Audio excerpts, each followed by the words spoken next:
মামাতো বোনের সাথে প্রেম না করলে যা হয়, আমি আবার মামার বাসাতেই থাকি, এই জন্য প্রত্যেকদিন না চাইলেও ওর সাথে দেখা হয়ে যায়। তো যাই হোক, আমি আবার একটা মেয়েকে টিউশনি করাই। সেই টিউশনি করার জন্য সকালবেলা নাস্তা করে বাসা থেকে বের হয়েছি যে যাই ছাত্রীকে পড়িয়ে আসি। তো ইনি আবার বেলকনি থেকে আমাকে দেখছে, দেখে ডাক দিছে। আমি বাইকটা থামাইছি, বলতেছে টিউশনি করান ভালো কথা, এভাবে সেজে গুজে চশমা পরে বাইক নিয়ে যাওয়ার কি আছে, বাইক রেখে হেঁটে হেঁটে গিয়ে টিউশনি করাবেন, ঠিক আছে যান।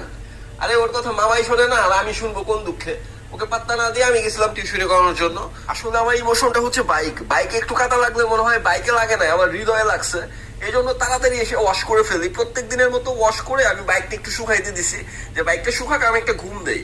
তো আমি দুপুরবেলা খাওয়া দাওয়া করে ঘুমাইছি। এই সুযোগে কি করছে, আমি যেন আর আজকে টিউশনি করাইতে না যেতে পারি, এই জন্য আমার বাইকটার উপরে একদম ধুলাওয়ালি মাটি যা কিছু ছিল মেরে দিছে। ভাগ্যটা ভালো যে ধুলার উপর দিয়ে গেছে। তো আমি যখন এসে দেখি